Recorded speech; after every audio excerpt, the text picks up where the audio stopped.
Have you ever wondered what secrets lie beyond the veil of death? What if you could peer into the world of the departed and hear the whispers of souls long gone? Ancient sages and mystics believed that the realm of the dead was not a distant void, but a place of profound knowledge, accessible to those who dared to seek it. Necromancy, the ancient art of communing with spirits, was once practiced by those who understood the delicate balance between life and death, yet with great power came great danger. To cross into that realm requires more than just knowledge. It requires the right mindset, discipline, and respect for the forces you are about to awaken. In this journey, we will uncover the first steps into this forbidden art. But be warned, the path is not for the faint-hearted. The ancient texts are clear. Those who enter the world of the dead without caution risk losing their very souls. So, what are the safest ways to communicate with spirits? And what are the dangers that lie hidden in the shadows, waiting to ensnare the unwary? You are about to enter a world where the boundaries between the living and the dead blur, where messages from beyond may be more than just echoes in the wind. But before you take this step, ask yourself, are you ready to face the truth behind the veil, or will the darkness consume you? In this video, we will not only explore the methods used by the ancients to contact the dead, but we will also dive into the hidden wisdom that could guide your first steps in necromancy. We will uncover ancient rituals, philosophical insights, and of course, the many dangers that await those who tread too boldly into this forbidden realm. Now take a deep breath, for what lies ahead is not for the faint-hearted. Welcome to the ancient world of necromancy. The practice of necromancy is as old as humanity itself, woven into the very fabric of ancient civilizations. From the earliest texts of Sumer to the pyramids of Egypt, the art of communing with the dead has been both revered and feared. In ancient Egypt, the pharaohs were said to consult the spirits of the ancestors to guide their rule. The Greeks, particularly through the Oracle of the Dead at the Necromantion, would send individuals on pilgrimages to communicate with the deceased, hoping to gain foresight into their future. In Rome, the practice of calling upon spirits was integrated into religious ceremonies, but it also carried a reputation for danger, with those who dared to meddle with spirits often marked as wicked or blasphemous. But why this obsession with the dead? Why was necromancy so revered and at the same time so shrouded in secrecy? Philosophically, the art of necromancy is rooted in the belief that death is not an end, but a transition. Ancient cultures saw death as a doorway, not a final destination. To converse with the dead was not just an exercise in summoning spirits, it was a way to tap into the very essence of the universe, to touch the eternal, and to understand the mysteries that lay hidden beneath the surface of life. Death, in this light, was considered a bridge to higher knowledge, a realm where time and space did not hold dominion. For millennia, these practices were hidden from the masses, veiled by religious orthodoxy, superstition, and societal norms. The powers that be it kings, priests, or later the church, feared the loss of control that such knowledge could bring. In early Christianity, for example, necromancy was often equated with witchcraft and heresy. The church sought to suppress any practice that could challenge its authority, and so those who pursued necromantic arts were forced into the shadows. This led to a cultural amnesia, where these ancient practices were either lost or relegated to the realm of folklore and dark legend. Yet even in the darkest corners of history, necromantic traditions persisted. Alchemists, occultists, and mystics secretly passed down grimoires, books of ancient wisdom. Through the ages, these grimoires detailed the rites, symbols, and incantations required to commune with the dead. The most famous of these texts, such as the Picatrix or the Key of Solomon, remain revered by those who seek deeper knowledge of the spirit world. But why was this knowledge so hidden? The answer lies in the power of death itself. To commune with the dead was to open a doorway to realms beyond mortal comprehension. In ancient thought, spirits were not simply passive entities waiting to communicate. They were potent forces capable of influencing the living in profound ways. Just as the dead could offer wisdom, they could also bring wrath, curses, torment, or worse, the hollowing of one's soul. The knowledge of how to interact with these forces was not for the reckless or the unprepared. It was a power that demanded respect, caution, and understanding of the delicate balance between the living and the dead. And so, as time marched on, necromancy became more than just an occult practice. It became a symbol of the fragile thread that binds life to death, knowledge to ignorance, and the human soul to the eternal. This is why it is so often cloaked in secrecy and myth. For those who would attempt to walk this shadowed path must first face the darkness within themselves, before they can hope to unlock the mysteries of the beyond. The history and philosophy of necromancy teach us an important lesson: that death is not merely a void, it is a realm to be understood, respected, and navigated with care. It is this knowledge, both ancient and dangerous, that the first steps in necromancy seek to uncover. But before we begin our journey into the practical aspects of necromancy, we must first ask, are we truly prepared to face the truth of what lies beyond? Are we ready to unlock the doors that have been sealed for centuries, knowing that the spirits may answer our call, but also that they may ask something in return? This is the crossroads where curiosity meets caution. It is where ancient wisdom and modern seekers collide. Now let us continue our exploration of this hidden art as we delve deeper into the mechanics of necromancy itself. The ancient art of necromancy, often shrouded in darkness and mystery, is a path that calls for both courage and caution. To take the first steps in necromancy is to approach a force far greater than ourselves, an energy that connects the living to the dead, the material to the spiritual. But what does it mean to truly communicate with the dead? How does one begin this journey, and what are the rules that govern this interaction? To begin, one must understand that necromancy is not merely about invoking spirits for personal gain or to seek answers to mundane questions. It is about the art of establishing a deep connection with the other world, understanding the essence of life and death, and above all, recognizing the power that lies in the space between them. This is why necromantic practices were so guarded, because they demanded a level of respect, reverence, and maturity that most individuals were not prepared to offer. The first step in necromancy is not to dive into rituals or incantations, but to cultivate the proper mindset. In ancient traditions, initiates were often required to undergo a period of deep meditation and spiritual purification. This was to prepare the mind and soul for the profound experience of crossing into the realm of the dead. Without this preparation, the practitioner could easily fall prey to the forces they sought to control. It is said that the first ritual in necromancy is the creation of a sacred space. This space is not just a physical environment.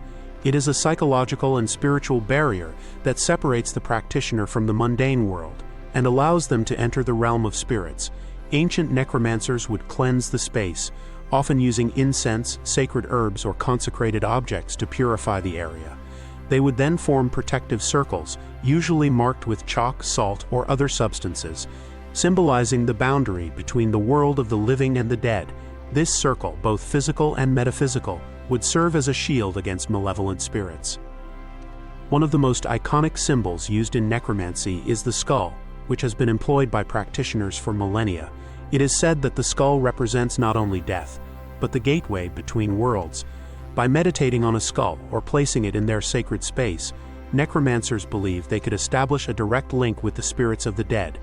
The skull's hollow eye sockets were seen as windows to the spiritual world, and its presence reminded the practitioner of the inevitability of death, grounding their awareness of the fragile balance between life and afterlife. But the rituals do not stop here. A key element in necromantic practice is the use of incantations, ancient words and phrases that have been passed down through the ages. These incantations, often written in forgotten tongues, are believed to hold the power to call upon the dead, to open the channels of communication between worlds. However, these words are not to be taken lightly. In many traditions, it was believed that each word carried with it a vibration, a resonance that could either attract benevolent spirits or invoke darker forces. One must be precise, as any mispronunciation or misuse of these sacred words could result in disastrous consequences. The most famous incantations, found in grimoires such as the Lesser Key of Solomon or the Book of the Dead, often include a detailed protocol of how to address the spirits. These texts emphasize the importance of respect in communication. The spirits, they argue, are not servants or slaves to be commanded, but rather entities deserving of recognition. It is through this mutual respect that true communion can occur. To further strengthen the connection, necromancers would often use physical mediums, objects like candles, crystals, or personal belongings of the deceased, to serve as conduits for the spirits. These objects would be placed on an altar, forming a focal point for the ritual. The practitioner would then enter a trance-like state, often induced by rhythmic drumming, chanting, or other methods of sensory deprivation, in order to open their consciousness to the spiritual plane. But it is in the moments of silence and stillness where the true power lies. Once the ritual is complete, the practitioner must sit in quiet reflection, waiting for the spirits to respond. This waiting period is often described as one of the most delicate phases of necromancy, for it is in these moments that the practitioner must remain patient, open, and alert, without expectation or fear. The spirits may communicate in various ways, through whispers, visions, or even direct possession, but the key is to listen carefully and with reverence. In this first phase of necromancy, the practitioner is learning to establish a channel, a means of connection between the living and the dead. However, the first steps are just the beginning. What happens next after the initial contact is made is where the true power and danger of necromancy unfold. To truly understand the depth of this practice, we must go deeper, beyond the rituals and incantations, into the mysteries of the spirits themselves and the hidden truths they may reveal. Before we continue, let us pause and reflect. If the spirits are watching, what will they see in us? What truths are we truly ready to hear? We are standing at the edge of a great unknown, and what lies beyond the threshold may be more than we bargained for. As we venture deeper into the art of necromancy, we are forced to confront not just the spirits of the dead, but the very nature of existence itself. What does it mean to cross into the realm of the departed? What wisdom can the spirits offer, and what dangers lurk in the unseen corners of the afterlife? At its core, necromancy is an exploration of the unseen. The spirits we call upon are not simply echoes of the past, they are fragments of the greater cosmic fabric. In ancient teachings, death was not viewed as a singular event, but rather as a continual cycle of transformation. The dead are believed to exist in a state of transition, neither fully departed nor entirely present. They are in a liminal space, existing between worlds, and as such, they hold knowledge of both realms, the world of the living and the realm of the dead. This duality is one of the most powerful aspects of necromancy. By engaging with the dead, the practitioner is not just communicating with an individual spirit. They are connecting with the greater forces that govern life and death. The dead, in many ancient traditions, are seen as custodians of this knowledge, keepers of the secrets of existence. Their wisdom extends beyond mere personal memories. They hold the keys to understanding the mysteries of the universe itself. But as with all powerful knowledge, there is a price to be paid. The spirits are not simply passive entities that exist to be summoned at will. They have their own desires, motivations, and intentions, many of which are beyond human understanding. In some traditions, it is believed that the spirits can influence the living in profound ways. Some spirits are benevolent, seeking to guide and protect. Others, however, are vengeful, restless, and eager to exact their own form of justice. The balance between these forces is delicate, and it is here that many necromancers fall prey to the dangers of the craft.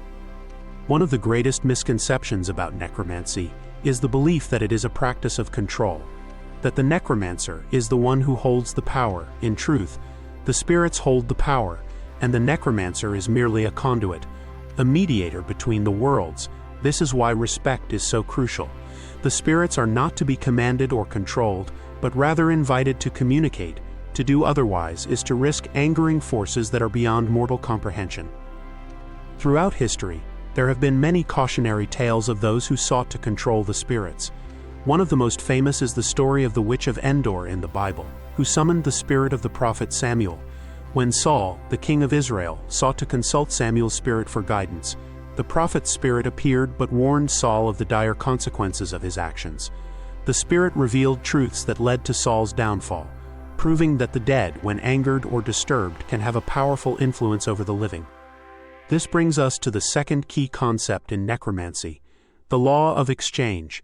Every ritual, every incantation, every interaction with the dead carries with it an exchange of energy. In ancient practices, this was often symbolized by the act of sacrifice. The necromancer would offer something in return for the spirit's guidance, whether it be a physical offering or an act of personal sacrifice. Some traditions spoke of blood sacrifices, while others focused on offerings of incense, food, or precious items. These offerings were seen as a way of honoring the spirits and ensuring a safe and successful interaction. But what happens when the exchange is unbalanced, when the practitioner demands too much or gives too little? In such cases, the spirits may exact a toll, one that may be subtle at first but which grows more severe over time. It is said that these unbalanced exchanges can lead to a gradual erosion of the practitioner's soul.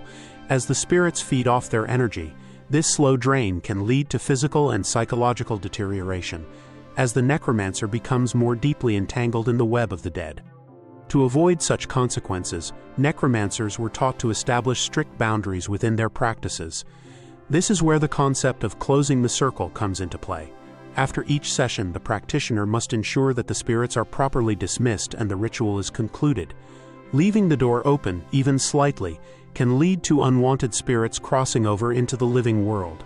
It is said that the spirits will only remain if they are invited, but once the invitation is withdrawn, they must leave. Failure to properly close the ritual can lead to disturbances, haunting, possession, or even worse, the practitioner becoming the spirit's unwilling host. Perhaps the most enigmatic aspect of necromancy is the paradoxical relationship between the living and the dead. The spirits, despite being trapped in the realm of the departed, are still intrinsically tied to the living. They are, in a sense, the keepers of life's mysteries, offering glimpses into what lies beyond death, yet never fully revealing the truth. For the necromancer, the pursuit of this knowledge is not just about gaining wisdom, it is about understanding the nature of existence itself. It is the eternal search for meaning, purpose, and truth, and it is this quest that drives the necromancer forward. But be warned, for in this pursuit of knowledge, the boundaries between life and death become blurred. The more one seeks to understand the dead, the more they risk becoming entangled in their world. The very act of communication may create a bond, a connection that grows stronger with each interaction. And as this bond deepens, so too does the risk. What was once a simple ritual may evolve into an obsession, as the necromancer finds themselves drawn into the web of spirits, unable to break free. As we reach the heart of necromancy, we begin to understand that the real danger is not just the spirits themselves, but the nature of desire. The desire for knowledge, power, and control. The spirits may offer answers, but they may also demand something in return. Are you willing to pay the price for the knowledge you seek? In our next section, we will explore the practical applications of necromancy, how to safely begin the journey, the rituals to perform, and the steps to take to ensure that you are protected from the dangers that lie ahead. But before we move forward, let us reflect on this. In seeking the knowledge of the dead, what part of yourself are you willing to sacrifice? Now that we've explored the historical and philosophical depth of necromancy, it's time to consider how one can begin walking this ancient and mystical path. However, before delving into the practical aspects, it is crucial to remind you once again, necromancy is not a casual pursuit. It is a sacred art, one that demands respect, preparation, and caution. If you are ready to take the first steps, it is vital to understand not only the rituals, but also the mindset required to approach this art with the reverence it deserves. To begin, we must start with the creation of the sacred space. As mentioned earlier, the act of separating yourself from the mundane world is the first and most crucial step in preparing to communicate with the dead. The space you create should be free of distractions and filled with intention. Begin by choosing a quiet, secluded area, preferably at night when the veils between the worlds are thinner. The dead are said to be most active during the late hours, when the living are at rest, and this is when the most profound communication can occur. Start by purifying the space. Many necromancers use a combination of sacred herbs, such as sage, rosemary, or mugwort, to cleanse the area of negative energy. The smoke from these herbs is said to carry away unwanted spirits and protect the practitioner from malevolent forces.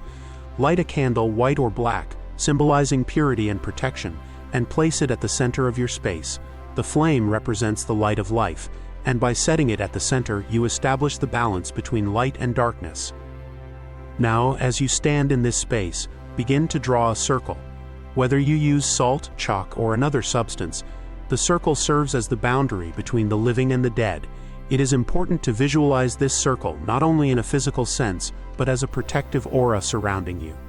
The circle should be large enough to encompass your ritual, but tight enough to ensure that no spirit can enter without your invitation. This is the first shield you will create, both metaphysical and physical. Once the space is prepared, you must decide how you will summon the spirit. Some practitioners prefer to use a spirit board or a pendulum, while others rely on direct incantations.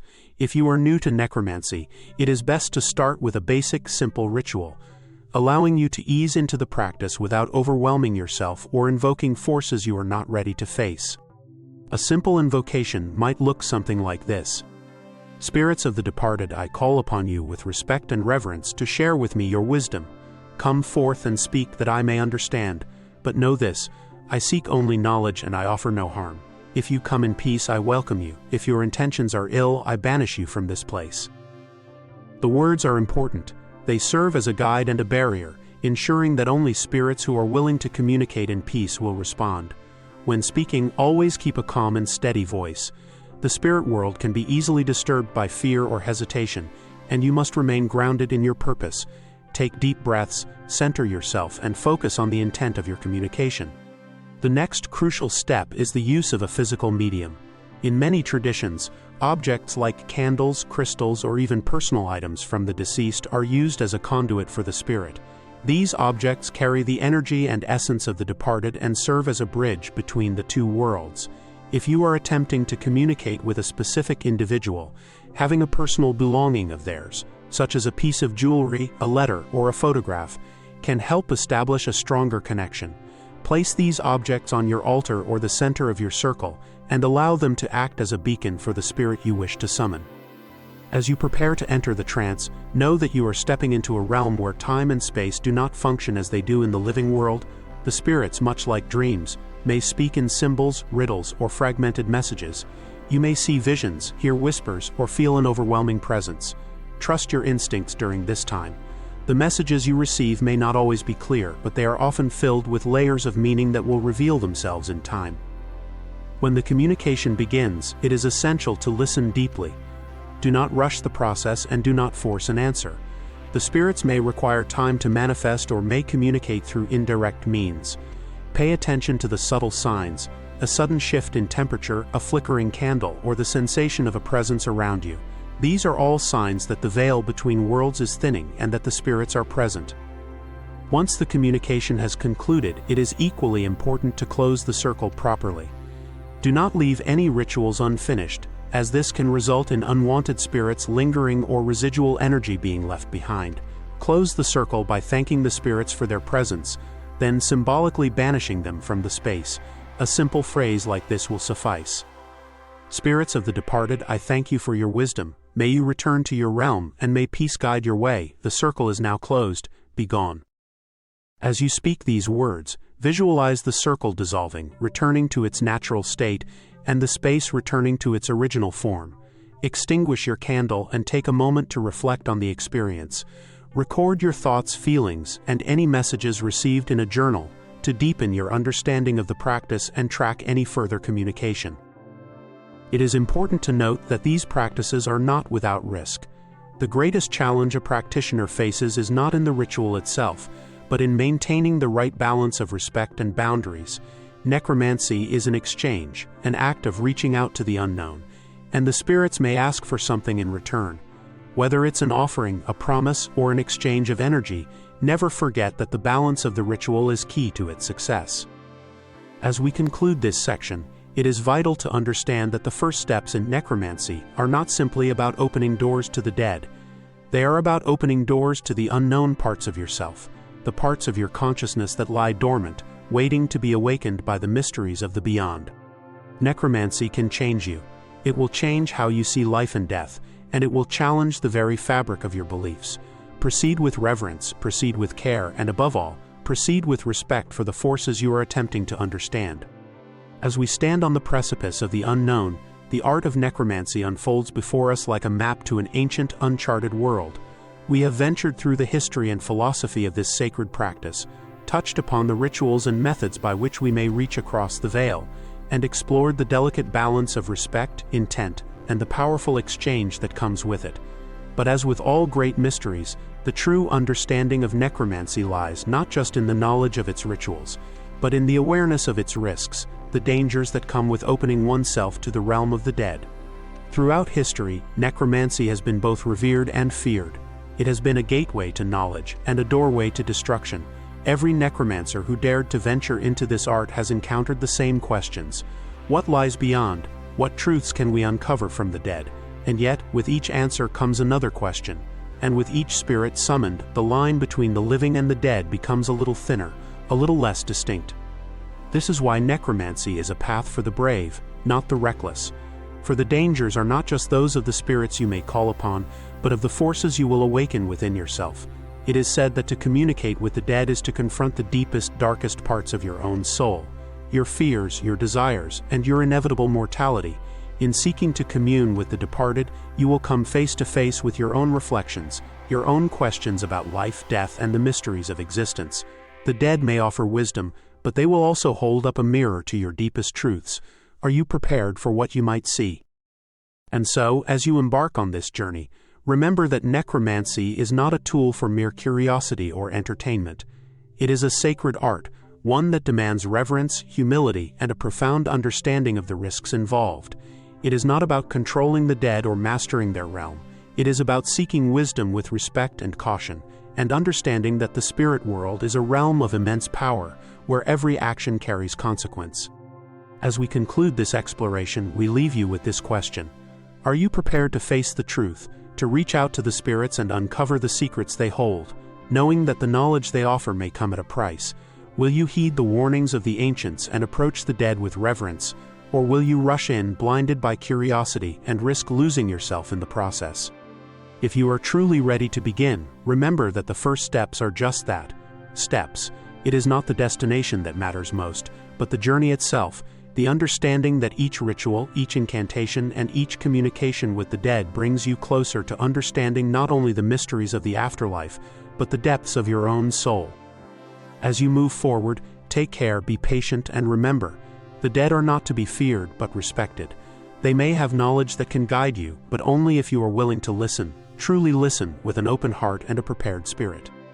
Now, if you feel called to learn more, to delve deeper into the mysteries of necromancy or other esoteric practices, do not hesitate to subscribe and follow. This journey into the unseen is not over. There is always more to uncover, more to learn, and more to understand. And as you take these first steps, ask yourself, are you ready to walk further into the unknown? Until next time, may your path be filled with wisdom, respect, and the courage to seek the truth wherever it may lead.